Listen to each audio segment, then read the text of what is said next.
Assalamualaikum warahmatullahi wabarakatuh. Selamat pagi anak-anak. Bagaimana kabarnya hari ini?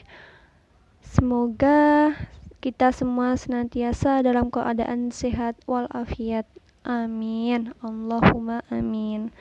Anak-anak, meskipun pembelajaran kita pada pagi hari ini berlangsung secara daring, semoga tidak mengurangi semangat kita dalam menuntut ilmu ya.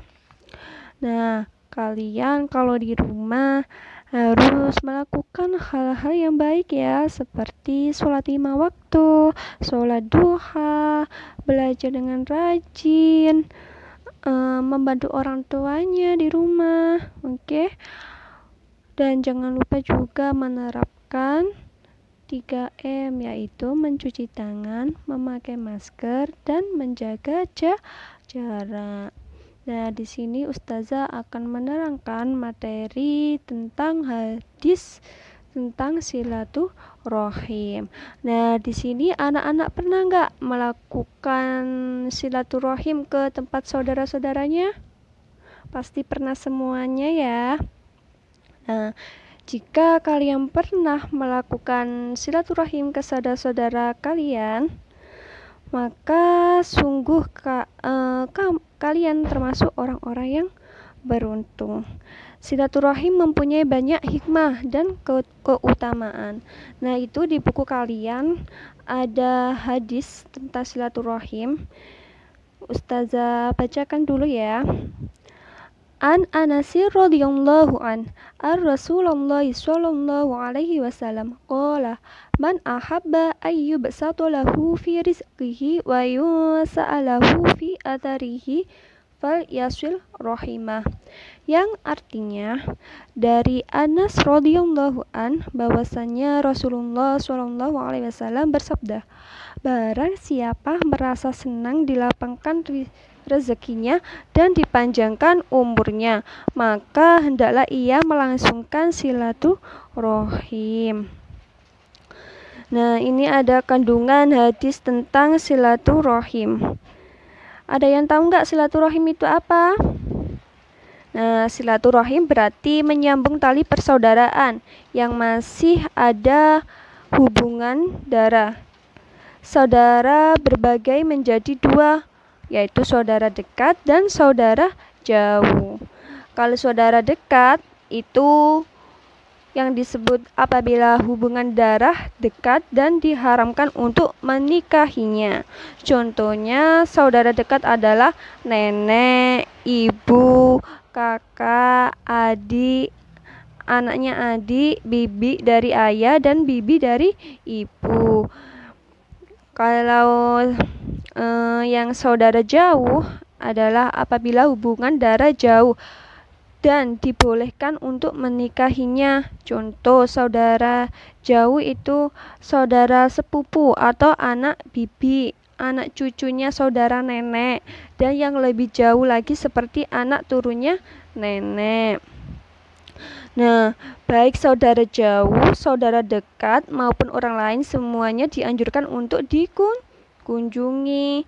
Kita juga dianjurkan untuk membina hubungan baik dan dengan mereka. Di sini ada manfaat silaturahim, yaitu yang pertama dilapangkan rezekinya. Nah, salah satu sebab dilapangkan rezekinya itu dikarenakan oleh orang tersebut bersilaturahim dan suka membantu kerabatnya. Silaturahim tentunya dilaksanakan dengan penuh keikhlasan tanpa ada maksud duniawi seperti mengunjungi saudara yang kaya dan berpangkat saja. Dan manfaat yang kedua itu dipanjangkan umurnya. Nah, dipanjangkan umurnya di sini mempunyai dua maksud.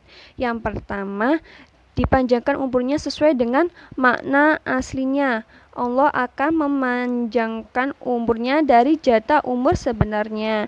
Misalnya, seseorang diberi jatah umur 65 tahun oleh Allah Subhanahu wa taala karena ia gemar bersilaturahim, maka umurnya bisa lebih dari itu. Dan yang kedua itu umurnya mendapatkan berkah dari Allah. Ia bisa memanfaatkan umur sebaik mungkin. Umurnya tidak terlalu tanpa makna. Dimudahkan baginya untuk melaksanakan ketaatan dan meninggalkan kemaksiatan. Nah, selain dua manfaat dari silaturahim tersebut, ada manfaat yang lainnya, yaitu terhindar dari musibah dan bencana yang mengerikan, dicintai oleh keluarganya, dicintai oleh Allah dan Rasul-Nya, mendapatkan ketentraman hati dan ketenangan jiwa. Nah, di sini juga ada perilaku yang menunjukkan silaturahim. Di antara beberapa cara silaturahim itu seperti berkunjung langsung sehingga bisa bersalaman dan bertatap muka.